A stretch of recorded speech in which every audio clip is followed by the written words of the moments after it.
Hello, everyone, and welcome.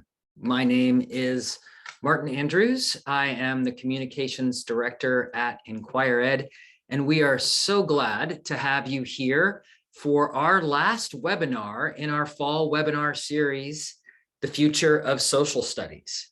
And if you have any questions during any part of today's webinar, you can just share them in the chat, and we'll make sure to try to address them at the end of the session. Also, if we refer to any resources that you're interested in, never fear, you don't have to quickly get the link. We will send you a follow-up email to this webinar on Monday, and that email will include all the links for the resources that we talked about and a recording of the webinar so that you can share it. So just welcome. I see people are still logging in. So welcome. If you have questions, share them in the chat. Thank you for joining us. That email that we send you on Monday will also include a link to get a certificate of attendance if you would like one of those. This webinar series is brought to you by the National Council for the Social Studies and InquireEd. And I'm sure that many of you are familiar with the National Council for the Social Studies. Founded in 1921, the National Council for the Social Studies is the largest professional association in the country devoted solely to social studies education. NCSS engages and supports educators in strengthening and advocating for the social studies. And you are going to want to join their upcoming conference. More than 300 hours of social studies content to increase your professional learning. Solidarity in Social Studies, it's coming up really, really soon. And we at InquireEd are really excited about it. We've got a lot of sessions that we're presenting, and we're excited to see what other people are sharing. It's going to be a great time. So you just want to go there, socialstudies.org/conference, and you can sign up and see what they have to offer. InquireEd is another sponsor of this webinar series. InquireEd has created Inquiry Journeys, our elementary social studies curriculum, to take social studies education beyond the textbook. And we do that by supporting culturally responsive instruction, inspiring inquiry-based learning. We align to National Social Studies and ELA standards, and we connect to high quality and diverse sources. Please check out Inquiry Journeys. You can go to inquireed.org to find out more. And now, since you know a little bit about the sponsors, how about we find out just a little bit about you?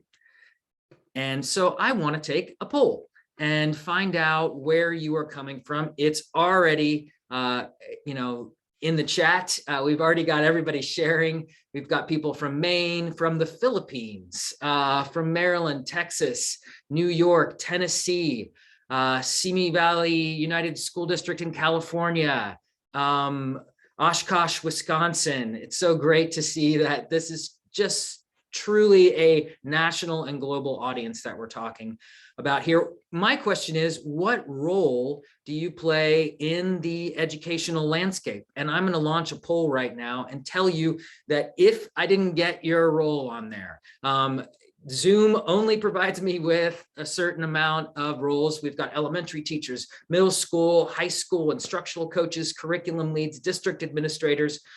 Where are you coming from? What is your role? And I'll share those results here once we get about 70% or so of you to share with us. And we're just on that border, and I'm going to end it right now and then share the results with you. And it looks like we have the most of everyone is instructional coaches have joined us today. That's really great. We have high school teachers, middle school teachers, elementary teachers. We just have about everyone. No matter who you are, we really hope that today's webinar is going to give you some tools that you can use in your classroom. And also just continue the conversation about how inquiry-based social studies can really meet a lot of our students' educational needs. That it's not just about social studies, but it also could be about literacy skills as well. So joining us today, we have Jillian Core. Jillian has worked in education for over 25 years. She served as a curriculum director, instructional coach, and classroom teacher in international baccalaureate, bilingual, special education, and early childhood classrooms. In addition, Jillian's managed and consulted on curriculum development initiatives for the American Association for the Advancement of Science, the John F. Kennedy Center for the Performing Arts, and education.com. She is one of our senior learning experiences designers at InquireEd, and we're so glad to have her here today. Jillian, if you can turn on your camera and join us. Hey, there you are. Hi, everyone. Thanks for coming in today and joining us. And we're gonna sort of dive right into this topic.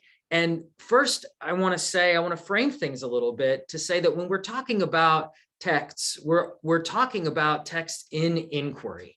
And we all know, many of us on our participants know that when we talk about inquiry, a really great guiding light of inquiry in social studies is the C3 framework's inquiry arc. And there you can see the different dimensions there. And so when we talk about using texts, we're talking about it in terms of this inquiry arc and really focusing a little bit on dimension 2 and dimension 3.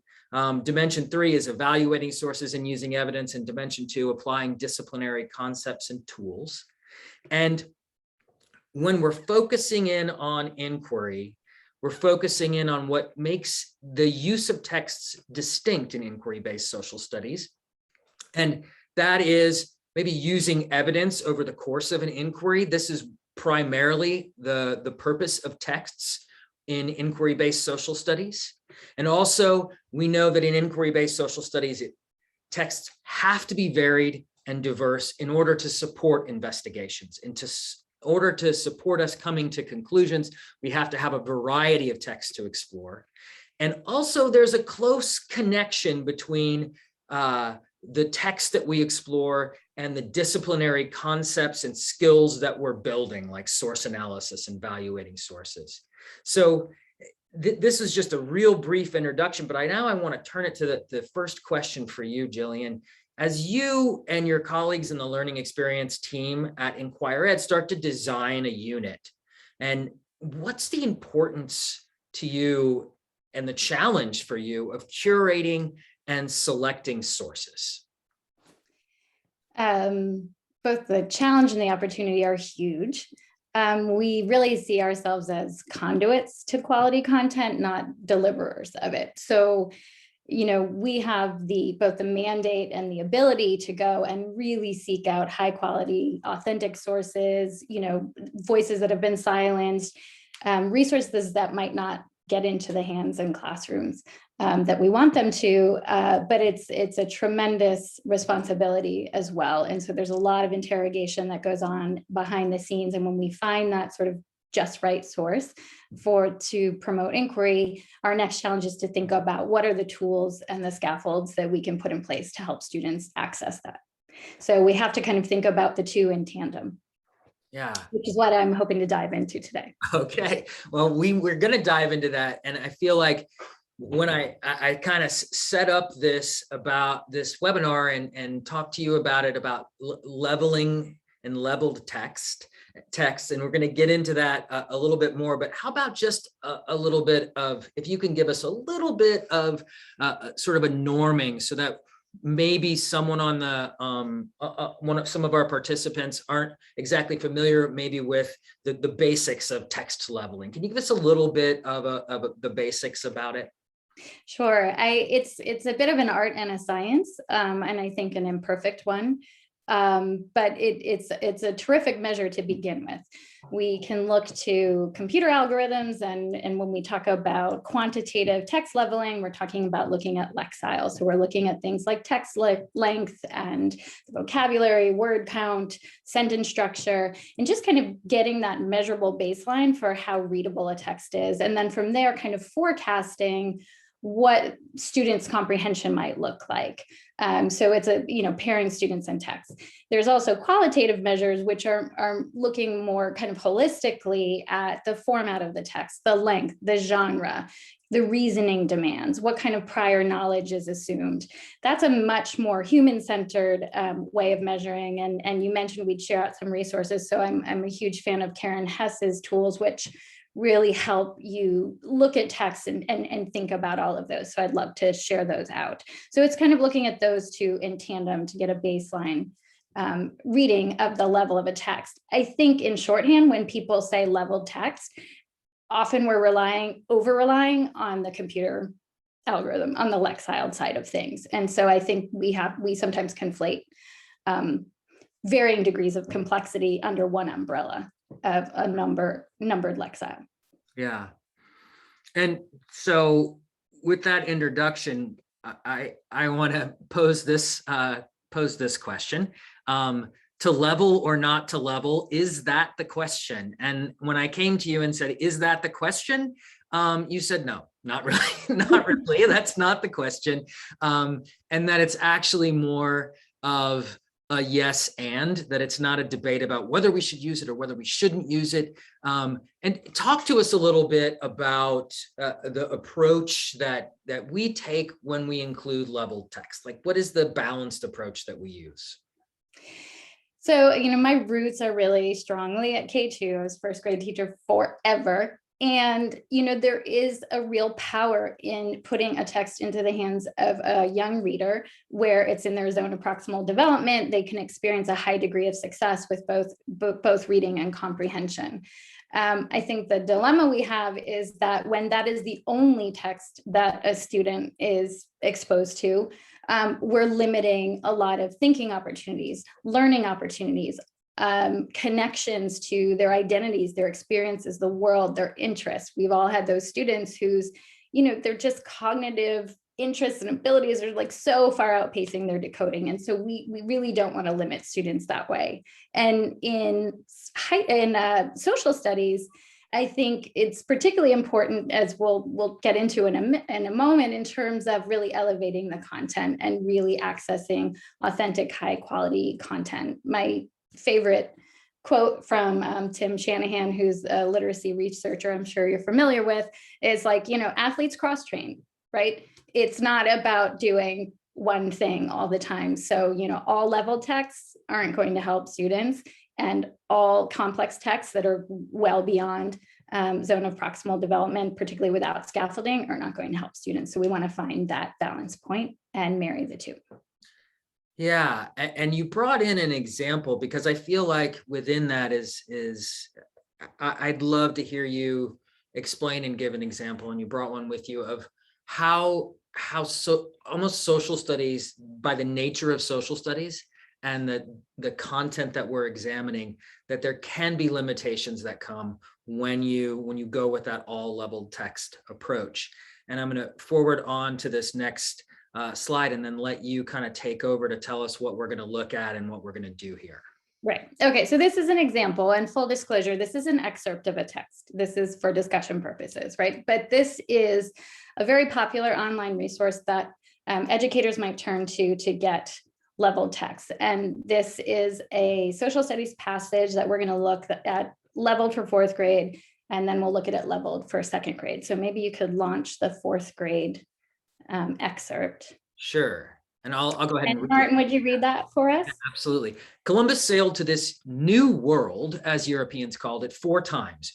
During these travels, Columbus and others explorers, violently forced the Taino off their land. They used the Taino for hard labor and enslaved many of them. Columbus set up a colony on an island he called Hispaniola. Today, this island is Haiti and the Dominican Republic. When Columbus arrived in Hispaniola, there were millions of Taino people living there. 50 years later, the population in Hispaniola was, and my Zoom bar is in the way. Can you read the rest? Only about 200 people. Thank you. Okay. Okay, so we have that. So let's look at how it has been leveled for second grade. Columbus began to explore that island. He met people who already lived there. They were called the Taino. Later, Columbus left the island. He continued to explore other places. After some time, he returned to Spain. So I think the question that I want to pose in the chat, let's not maybe focus so much on the merits of like this particular passage, but rather let's think about what gets lost as we level from 4th grade to 2nd grade. What happens, what have we kind of, what's the cost of readability as we level that text? What are the costs associated with that? So just go ahead and share in the chat, what's the cost of readability for this social studies passage?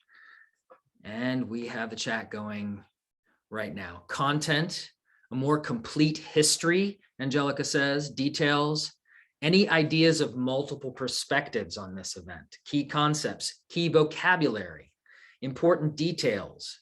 We lose the impact of the exploration on the Taino people. Students are missing the key concept of the cultural connections in history, location.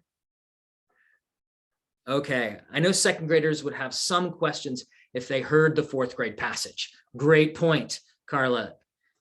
Sentence structure, definitely lose the multiple perspectives. Absolutely. Okay, so lots of the tone of the passage also.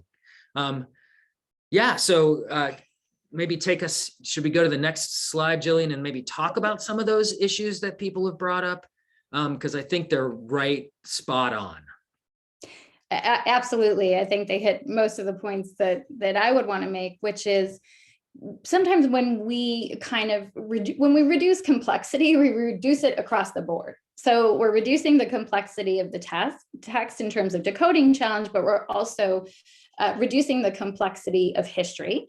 And, one of the real concerns about that is we have this flattening of history, right? We can have sanitizing, erasure, we can have very unsubstantiated claims and false, factual misrepresentations. We can have all kinds of problems. We can actually kind of seat some misconceptions that can really stay with students. I want to respond to in the chat too, that there'd be a lot of questions about that 4th grade text, and we don't want to forget developmental appropriateness, and your students best, right? So that is always going to be one of the measures, but when we completely kind of flatten everything, we're really erasing history, and we're advancing a single story, and there isn't a lot of wiggle room to inquire from there, and we lose some of the richness of connection to lives and experiences and identities as well. And then so those are sort of the social studies concerns, but there's also just like the developmental skills. Can you talk a little bit about that? Sure. I think a lot of people mentioned this in the chat. I think, we lose the opportunity to grapple. And that's at the heart of social studies, is grappling. Historians grapple. They try to reconcile different accounts. And this is something that students are going to have to do throughout their education journey in any content area, just by being a citizen, right? They have to integrate different accounts of things. They have to read things that are complex.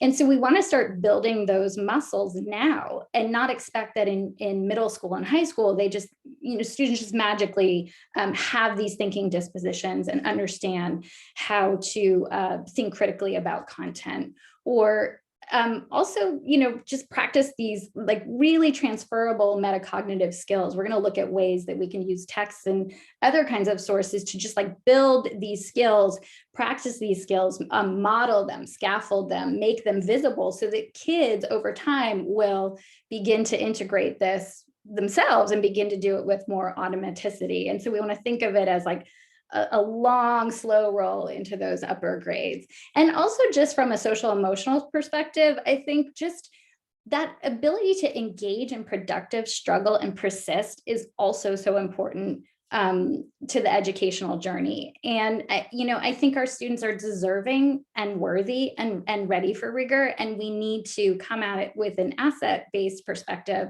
rather than deficit-based. When we say this is going to be too hard, we actually really get into issues of equity. We're denying kids content to authentic quality content and room to grow and thrive over time. So I'm a big believer that we can do this.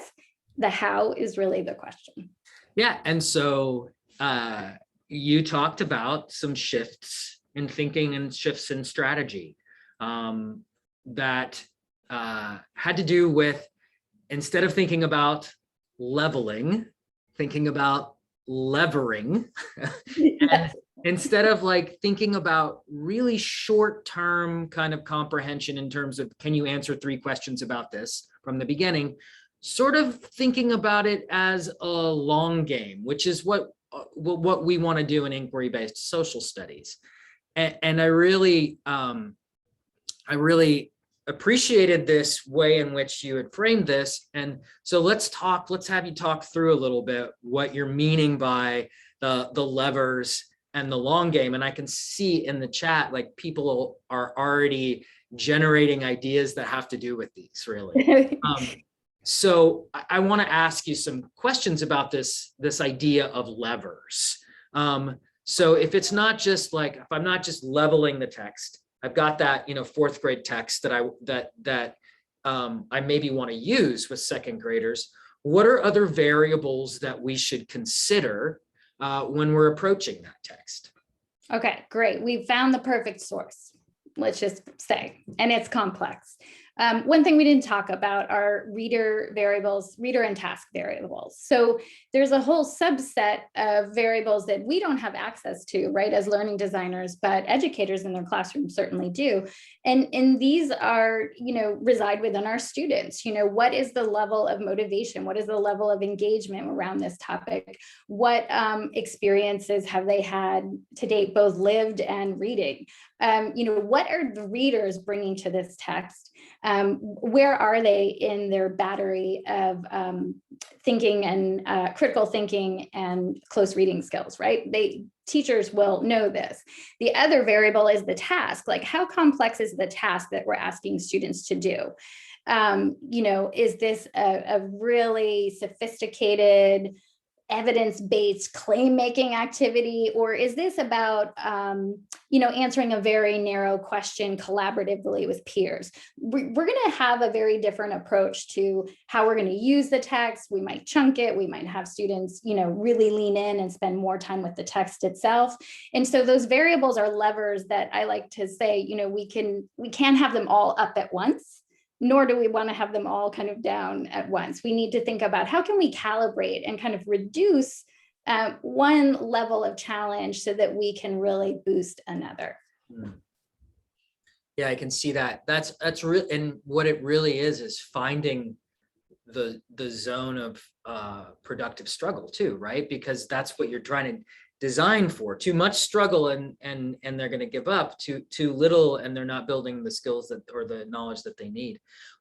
So you talked a little bit about adjusting those levels, but how could leveled texts play a role in levering, adjusting those levers? So, one of the things that I really believe in is sometimes we will, and we'll get into this a little bit more, but we'll activate prior knowledge and we'll say, like, what do you know about trade in the colonial era? And it's like, nothing, but then we'll activate prior knowledge and we'll say, like, well, what do you know about trade and trading? And it's like, well, I know about Pokemon cards. So that's a wonderful, first person connection, but that hasn't actually activated knowledge that might help me with the text that I'm about to be faced with, right? And so I think about, what are some things that we can do? What are some provocations we can put in front of kids? Some quick experiences that they can have that can front load and really support some deeper background knowledge, so that we can create some connections and then have them activate their prior knowledge. So we're kind of syncing their prior knowledge with this kind of front loading of some context, some vocabulary, some imagery, just really helping with some of that visualization and some of that front loading, so that that moment of when we enter into the inquiry, we've kind of leveled the playing field. And sometimes I think leveled texts are a fantastic way to do that. And we can talk about different ways to use that, but that might be a way to fast track, kind of like, let's get the storyline, let's get some baseline here that we can share. And now you and I are collaborators in this inquiry. And there isn't this imbalance from the jump. Right. And so that's just one way that I think they can really support inquiry. Yeah, I like that idea of creating the baseline. Like that seems to be like a really, really good function of them. And what about this like idea of the long game? And you've referred to it several times in terms of like entering into the inquiry, and at this, so we know that an inquiry is a process. I mean, if you're looking for tips on like skipping around doing one lesson about one thing and one lesson about the other thing, that's not what we're talking about today. We're talking about trying to extend an inquiry.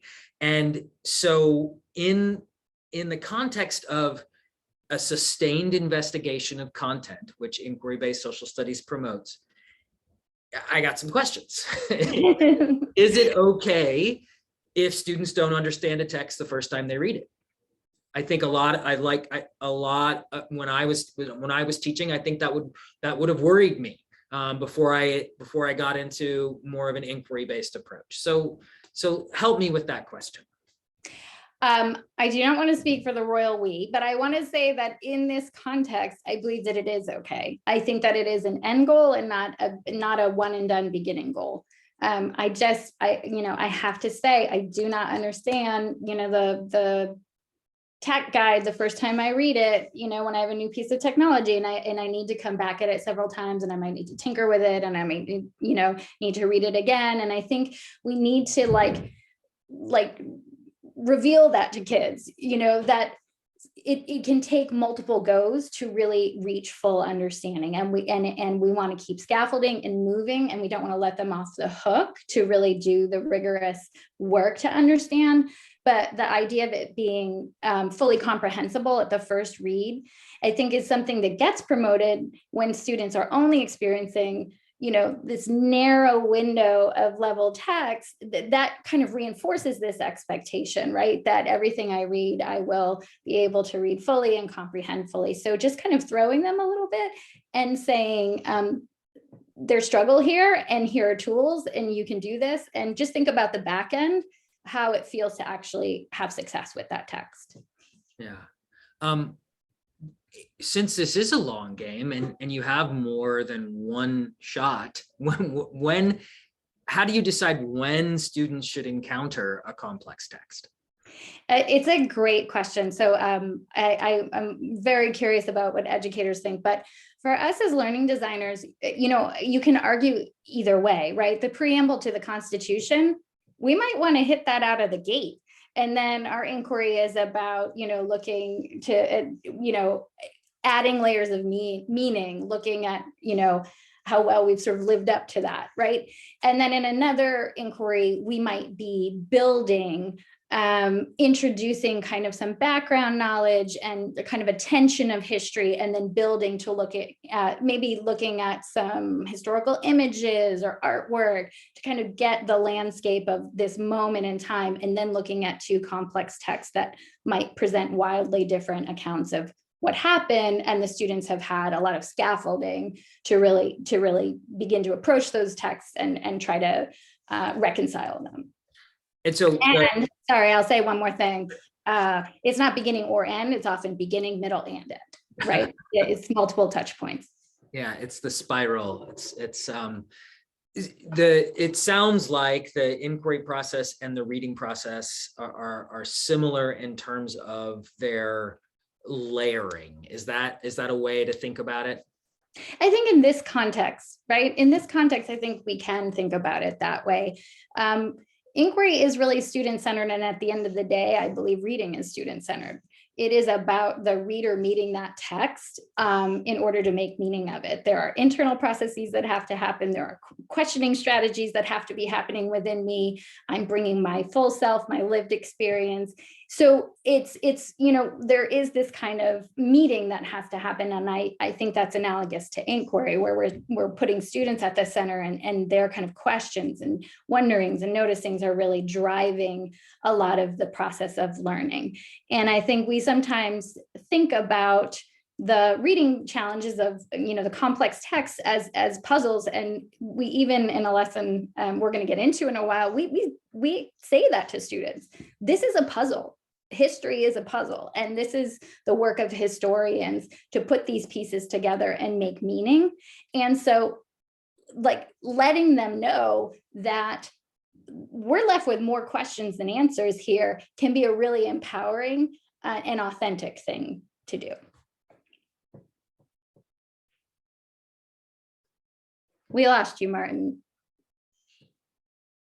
Thanks. Sorry. So you brought with you today a curriculum example to look at, and then, but also you brought a resource that I'm going to share with participants at the end of the inquiry. I'm going to share it. I'm going to look at it now, and that it was developed by our partner experience team. And at Inquire Ed, we have a learning experience team that designs our inquiry journeys, our social studies curriculum, and then a partner experience team that works with every school and district who's implementing our curriculum. And so this is a learner support guide for complex texts that basically looks at, and I'll share the screen for you right now. So this is, I'm going to share this with you all at the end of the webinar. It's basically a guide to help teachers approach complex texts with their students, and it's broken into preparing, processing, and reflecting, sort of the long game of comprehension in an inquiry. And as you go through, you'll explore, there are links within it to different, like, for example, here's an anticipation guide model that you can take a look at. And a lot of these are strategies you might be familiar with already. There's reading procedures that you could use while you're processing. So I'll open that. And we've got some different strategies within this. And then on down through reflecting. So it's the way that you can work with complex texts throughout your students' experience with them. And we're going to share that with you, and you go away with that, and then you can explore it. And maybe a lot of these are content literacy strategies that you have experienced before, and maybe some of them are new to you, and we hope that you'll be able to use them and work with complex text with your students. And we're going to give you some specific examples, but Jillian, you wanted to make a really important point about how those content literacy skills connect to what we consider to be disciplinary literacy skills in the social studies. Can you talk to me a little bit about what's the connection between those two? Sure. I as someone who, dwells in the social sciences, I'm not a fan of binary thinking. I think it's really limiting. And I think there's this kind of argument and tension about, is it content area literacy? Is it disciplinary literacy? And yes, similar to the previous conversation about leveled and complex text, right? There's moments where you need to lean in hard on one or the other. But I think in inquiry, what we're trying to do is really marry the two and have them be mutually reinforcing. And I find that to be a really authentic and natural connection. And so I'll give you one short example, which is, when you're doing a text preview, which is pretty, it's commonly done. I'm sure all teachers are doing this in their classroom, and you're helping students to think about how they're going to approach reading this text, what features are there to support and challenge them. A really natural counterpart to that is to source it. Who wrote this? When was it written? What was the purpose? How is that going to inform my reading approach? And so both of those skills are skills that experienced readers use, and they can be done concurrently, and they can reinforce one another. So I don't necessarily think we have to, constantly put them at odds. And so the example I brought today is just, I'm I'm kind of going to ask people to reserve judgment that they think it's, they've used this strategy fully, because I think with subtle tweaking, sometimes the things we just do as muscle memory can become even more valuable to disciplinary skills of like corroboration, contextualization, sourcing. So I just kind of want to look at them anew through the lens of disciplinary literacy. I just want to say I'm not discounting the need or the value to really lean in on these practices from the, in a general literacy skills standpoint. But I do think they really have incredible value within a disciplinary course of study. Now, you brought with you an example from a second grade unit on innovation, which really gets into how students are investigating how innovation touches every facet of life, past, present, and future. And they look at historical photos, oral histories, patent drawings, and even a legend. They investigate how innovation has led to significant changes in the way that people live, work, travel, communicate, and play.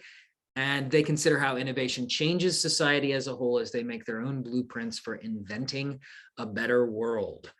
And this is a 4 to 6 week unit where students encounter lots of complex primary and secondary sources. And this is a little section of that unit that is exploring the question, how does innovation impact society? And so now I'm going to go on, and can you tell us a little bit about this complex text that students will be examining? And we can also maybe before we even do that, let's give people a chance to read it. And I actually think we actually have a audio clip that goes along with it. I was a spinner at first, and I learned to spool. When they put in them new winding machines, I asked them to work 'em, and they did. If I'd have been a man, no telling how far I'd have gone. I think that's all I'm going to get. Yeah, I think some of that got cut off. Yeah, I think some of it got cut off. But this is tell us a little bit about this source. Where does it come from? Things like that. Sure. So if I could just back up for 1 second and say we're at the midway point of this unit. So you can assume that students have done quite a bit of work with how innovation changes kind of daily life, right? So a lot of it is about then and now thinking about before I had a toaster, what did I have to do after I had a toaster? Oh my gosh, there was life before TV. Can you imagine? And so they've done a lot of like exploration of kind of the arc of invention and innovation. And it's largely been pretty positive, right? It's been, it makes work easier, it, makes communication easier. And so they've had a lot of that. They've done biographies of innovators and looked at their stories, thought of themselves as having similar attributes. And they understand this idea of innovation as being kind of solving problems and making things easier.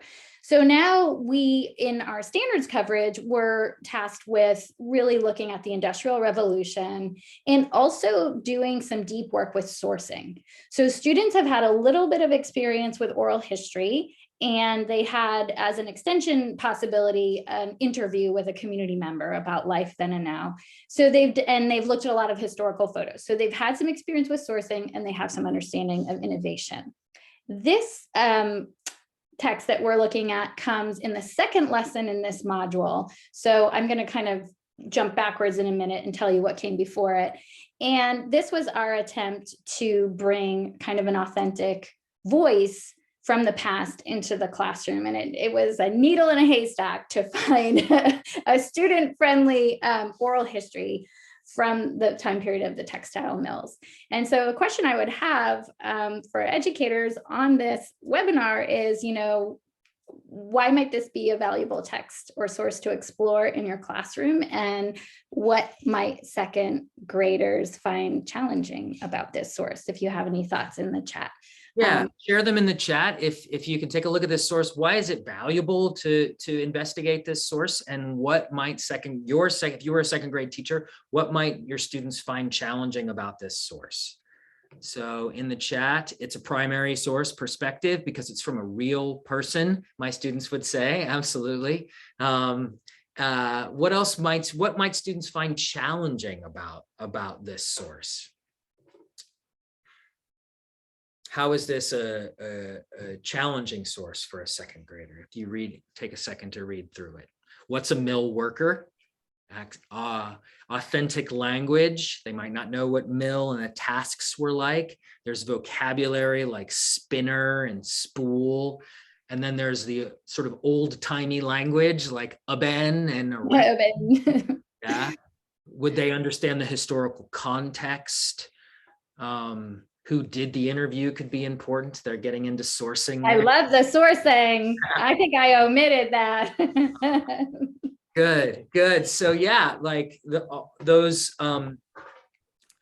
comments are exactly why they might find a source like this challenging and why it's a valuable source. Now I know, Jillian, that there's a lot of, if we go back to sort of our preparing for reading, processing while reading, and reflecting on reading, there's a lot of preparing that goes into before they encounter this text.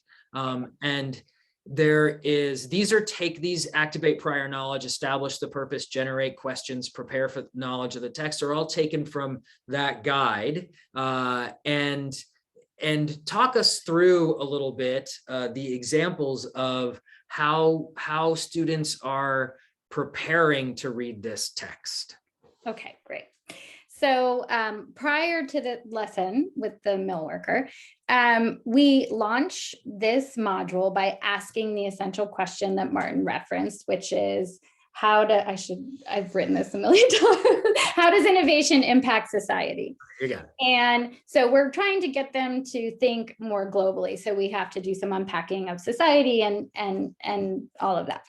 And then we have them do a very quick anticipation guide where students are asked questions around technology, like that kind of gets at this question of, is progress always good?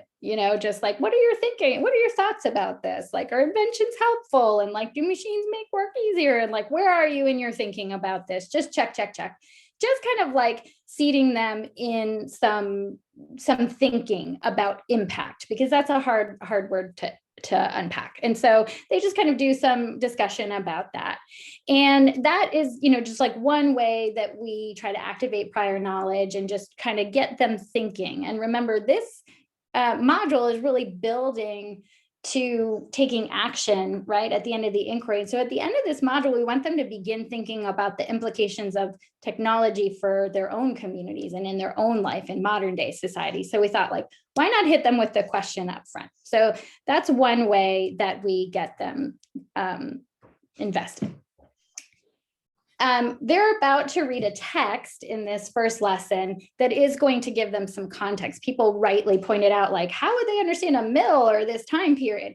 Well, we're going to use, wait for it, Martin, a level text. We're going to use a level text to kind of talk about that. But if you could back up for 1 second, before we read this level text, the students have been building a timeline in their classroom. And so what we did was we took historical photos of some of the innovations that they're going to encounter in the Lexile, in the level text. And we found historical photos and we gave those to students in small groups before they read this. And we said, they were just having discussions about what they saw. And so they're looking at a steamboat, a railroad, a textile mill picture, an assembly line, and there was one of a workers' strike, which actually had children with. And so it was just like starting to do some observation and inferencing about, okay, these are some of the big key events we're going to hear in this story. Like, start putting the pieces of this puzzle together. What do you think? What is this telling us? And so they can look at the dates and they can look at the historical photos. And when we get back to the level text, you'll see there's a young girl smiling, like, and a modern day textile mill. So we really felt like activating background knowledge, it required kind of setting them a little bit in time and place so they could see these things they're about to read about. It also helped us to focus the investigation because these groups were asked, okay, you're going to listen to the arc of the Industrial Revolution and kind of what this book is telling us, but we want your group to be responsible for thinking about initial ideas about how this particular innovation or invention had an impact on society. So that also establishes, like, it's framing the inquiry, it's kind of establishing some accountability. And I always think it's great when students have kind of an kind of a reason to really stick with the text and listen in. So this book was actually read aloud. So and you're really building those layers and getting them ready to encounter this complex text. And when I know once you finally bring this oral history in front of them, you still are preparing for reading before you dive into reading or listening to this. What do you do when you finally put the text in front of them to prepare them? Right. So then the after that lesson, we move into Alice's story. And the first thing we would do here is sourcing. And we would ask, all the questions you ask about a source, like who made it? It's the Federal, Writers Project and Library of Congress. And, when was this interview done? And what are the benefits and possible limitations of this source? And I think many people said, it's a real live person. I think that would come through. But then we also look at the other side of it. This is one person's experience, right? So it gives us a through line, but it's one person. So we talk about that a lot. And then so then you're ready, you're processing, you've got this source in front of you. And on the left, again, we see some of the strategies that are included in that guide. So talk to me about one way that we see here, example of how they're processing this text. Sure. So you asked me about when we put the complex text in front of students, and the decision we made here was to listen to it and read it. So we have it on a slide, students have access to it, we're listening to it, might listen to it more than once, it's 30 seconds. And just kind of getting some initial thoughts, some initial kind of observations. We've read about the textile mill at this point, so a mill isn't a new word. Not totally clear that children worked in the mills yet. Certainly the language that people pointed out might be difficult. So we like to do what's called a double read and have students mark up the text and circle words that are challenging for them, maybe put some question marks in the margin. And then we really say to students, we are going to play the long game. And we're going to look at some other sources to see if we can complete this puzzle of what she's talking about. We're talking across time and place. There's a lot of blanks we need to fill in to understand this, but this has given students some sense of where kind of meaning is breaking down for them and like what they need to be working toward. And then they're done with the text and they never come back to it, right? Ha ha ha ha. It's not the case, right? So talk to us a little bit about, because they're going to come back to it, but talk to us a little bit about what they do before they come back to it. So one thing I like is this, this is a David Macaulay video that's online where you actually can see the machines that would be in a textile mill working. It's like an hour and 20 minutes long. Students do not need to know this much about the mills, but the impact of seeing the machines, you can hear like the noise and the cacophony of these machines, and you can actually see some of the danger of the machines, which is something that comes out in later readings. And so again, it's really giving students some additional layers of meaning and knowledge. And so what we would do is play this very short clip, and then we'd ask students to think about, okay, well, what's the purpose of this source? What's the value of this source? And how does it help us to know more about what Alice was saying? So we would look back at the text and say, how does this bring us some new layer of meaning to what we've been listening to? And then from there, we go into a full article about the textile mills. And this is leveled, but I would say this is a stretch text. This is definitely at the upper levels for second grade. But you'll see that they have the same historical photos that they've already done some observation and inferencing around. They have a section that is completely talking about spooling and spinning. So we were able to do that. That's it. But they've already been peppered with a lot of this vocabulary, right? Because we've been talking about it. We've had the leveled text. It's been, talked about on the timeline card. So all of this schema has been developing, and, they understand this idea of impacts because we've been talking about that. And so this is an annotation task. They would do this as a class with heavy modeling and scaffolding, looking for examples of positive and negative impacts, underlining and with a simple plus or minus or plus minus. And so the teacher would walk the students through multiple paragraphs with some turn and talks to really process, which is such an important part of comprehension. If we want the deep analysis, we have to make space for it all along the way. And then, gauging where the students are, they might, do a little bit of a gradual release and have students work on, just like one paragraph and then come back as a class and discuss it.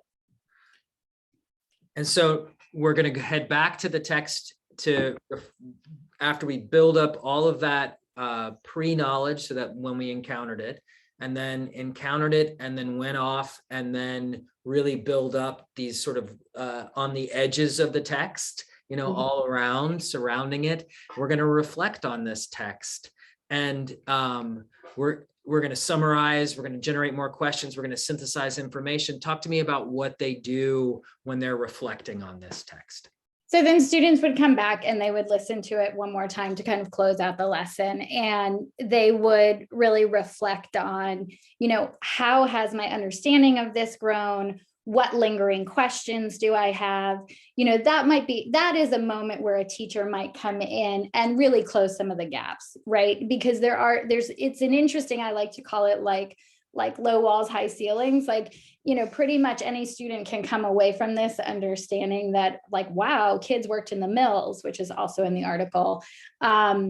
And beginning to understand, but having to stand up at these huge machines and what that was like. But there's a very interesting, subtle thing about the woman's role in the workplace here that may or may not come out. And that would be a teacher's discretion. Some students, there's that little differentiation built in there that's kind of interesting, because it's often presented as a wholly negative thing, the mills. And this is kind of a counterexample where she's saying, I'd rather do this than housework, which is also, as a historian, kind of trying to reconcile what two sources are saying. So we just felt like there was a lot of opportunity there to run with it. But at a baseline, we just wanted students to say, you can develop context, you can do corroboration, and you can really begin to lean in on the voices of history. And maybe they'll start saying a HIPAA. And maybe it'll become a thing. So this was their experience with this complex text, preparing, processing, and reflecting on it. And this experience doesn't just go away. It actually moves into the next experience that they have. So with this knowledge, where are they going from here?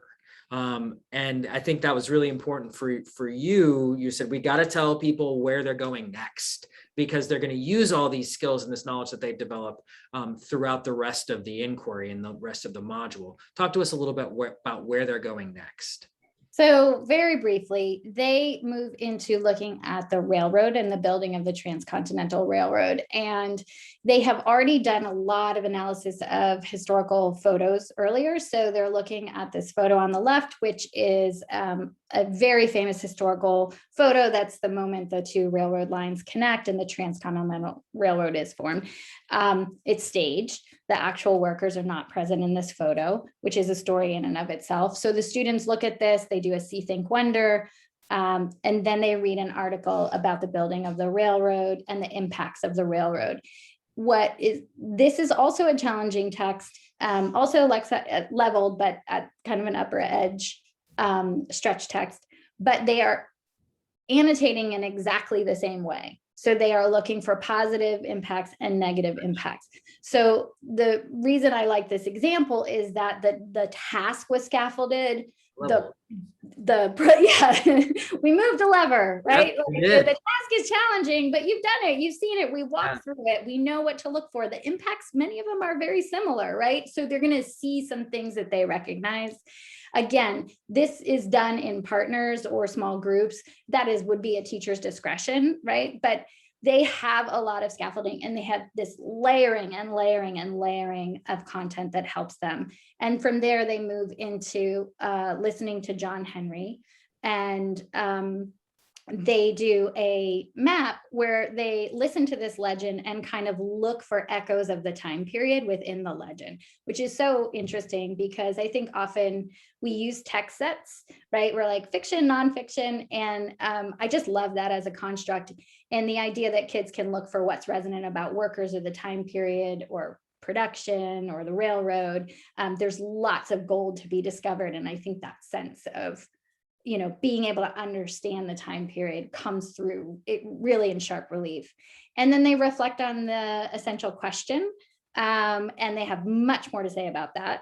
And then the end goal is to go into this contemporary connection about thinking about an innovation that's having a positive or negative effect on your life. So there's a scaffolded discussion around that, but it gets students to be kind of heads up about how things like, cell phones are changing society, and that starts to scaffold them toward thinking about how they might take action. And even that contemporary connection, they've been going through and positive and negative in their annotations and things like that. So there's several ways in which that is something that they've done before in the module as well, that considered positive and negative effects. So I'm going to actually stop my share because we're running out of time, but I wanted to give a chance for some questions. And we have one question that is I thought was really great that I wanted to share. I have heard that in the sciences, allowing students to have an experience, then introducing the vocabulary to label the experience is a better way to develop vocabulary. Literacy folks seem to suggest that the vocab should always be introduced prior to reading a text. What are your thoughts about that? I think that's a fantastic pushback. I think there are many places where we're using a simulation or we're using a gallery walk, and it is, I wouldn't say it's content agnostic, but it might be vocabulary agnostic. And so 100%, I think there are times where that is absolutely the way to go. Yeah. I think that, you can only absorb so many words at once, right? Like, and what's my in, what's my connection? Why do I care? And so what this educator is suggesting is really, I think about that engagement, right? And getting students to have it in their bones before you introduce the word. Love it. And we have several other, what's been great is that in the chat, people are just generating questions to ask students, like, is working in a factory a good job? Why, how, or why not? And so ways in which these questions are both looking at the text and asking questions of the text and giving some contemporary context as well. Another question would be how when you're that we got in the Q&A is when you look at a text like this, what role can images play? What role do images play when looking at a text? And I think you showed some examples of that, but talk about how the visual realm relates to when a student encounters a complex text. What can that give them?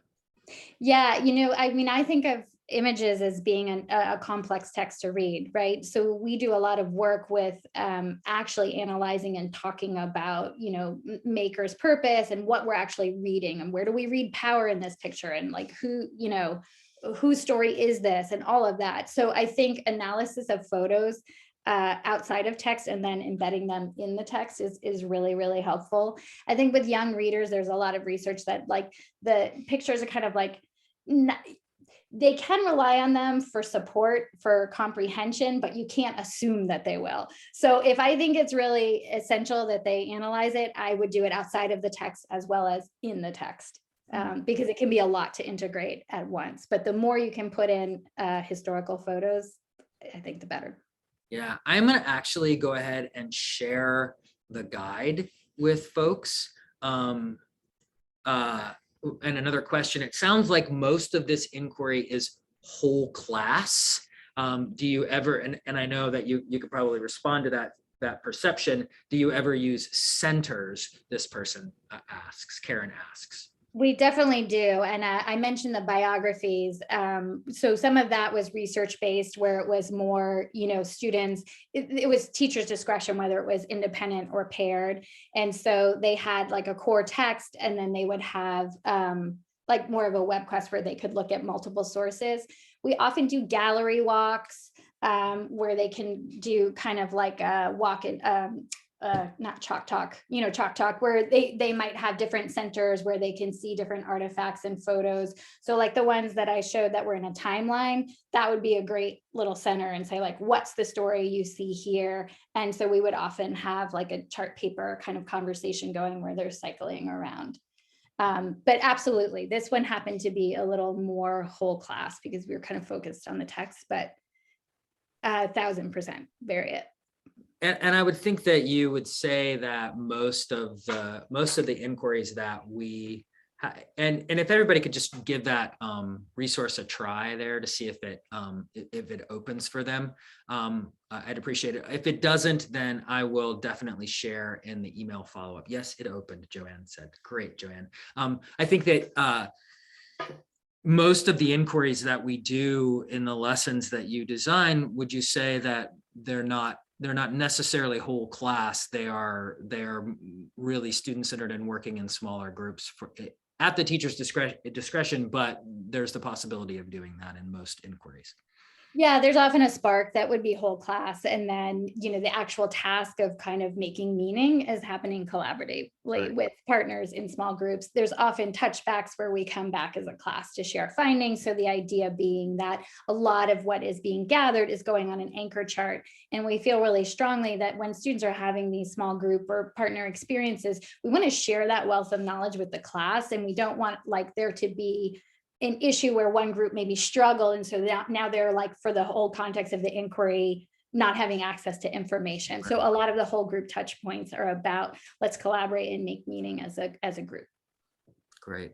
Hey, Jillian, we are plumb out of time. I'm starting to talk like our oral historian. So we are out of time, and we will follow up this webinar with a blog post that summarizes some of the points that Jillian made and that shares that resources and other resources she mentioned. But Jillian, I just wanted to say thank you so much for coming here and sharing what I know you're so passionate about and what you work every day to design for teachers. And so I think it's really great to have you on here so you get to actually experience talking to these teachers now. And so any last words of thoughts for people as they go out and grapple with complex texts with their students? I just want to say I appreciate the opportunity to talk to everyone, and I just want them to know as a learning experience designer, I'm listening all the time. I'm attending these webinars, I'm watching you on Twitter, I'm learning so much from you. So thank you for everything that you bring every day. You've put in like 20,000 other ideas for how to structure complex text. So, trust that you know your students. And, this is a big, hugely developed module. But just, look for those everyday moments to stretch. I think they serve students well, and they're in good hands with you. So best of luck and keep on with it. All right. Take care, everybody. And thanks for joining us. Have a good Thank you.